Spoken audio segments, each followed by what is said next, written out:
দেখুন দর্শক বন্ধুরা, আজকে আপনাদেরকে একটা ঐতিহ্যবাহী গাছের কাছে নিয়ে যাব। আপনারা জীবনে যে গাছ দেখেননি, কখনো কল্পনা করতে পারবেন না। আসেন আমার সাথে, আমার সাথে আসেন। দেখেন, এই যে এই হইলো সেই গাছ, বুঝছেন? এই গাছটা দীর্ঘ 70 থেকে 80 বছর ধরে এই গাছটা আছে এই জায়গায়। গাছটা কেউ কখনো কাটতে পারে নাই। এইটার রহস্যটা কি আজ পর্যন্ত আমরা জানতে পারলাম না, বুঝছেন দর্শক বন্ধুরা? এখন রহস্যটা আজকে বাইর করার জন্য আমরা আসছি। ছোট ভাই ব্রাদারেরা আছে, তাদের কাছ থেকে আমরা শুনবো। মুরব্বী আছে আমাদের একজন। মুরব্বী, আসসালামু আলাইকুম। ওয়ালাইকুম কেমন আসসালাম। আছেন?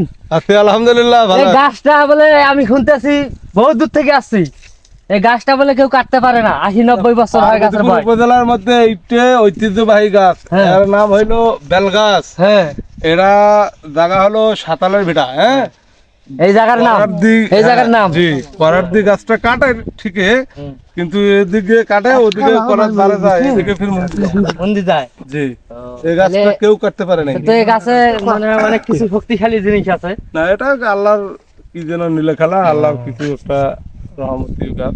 না না, সুন্দর সুন্দর এই গাছের। এই গাছের কেউ তবে কাটতে পারে না। তবে গাছটার নাম মনে হয় বেল গাছ, বেল গাছ না?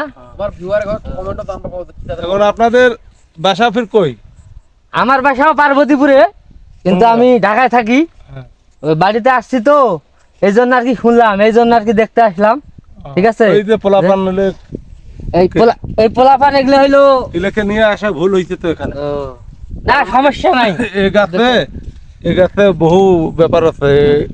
এটা ঐতিহ্যবাহী গাছ। এটা তো আমাদের বাপ দাদু হাতে আপনারা যে এখানে থাকেন, আপনাদের পুরুষ চলে গেছে, এই গাছ কেউ কাটতে পারেনি শুনছি দাদুর ঘরের কাছ থেকে। আর আমরা তো দেখছি কে যেন করার ধরছিল, মন্দির যা আছে পরের দিন আসি দেখি। তা মানে আপনাদের কোনো ক্ষয়ক্ষতি করে না তো? না, আমরা এখানে সব সময় আবাদ সুবাদ করি, গরু বাছুর চড়াই, ছাগল চড়াই, কই আমাদের ক্ষতি হয় না। ধান টান আপনাদের আর বেল হয় তো ছেলেরা তো রাখে না, পাড়ি খায়, তো ক্ষতি বিতি হয় না।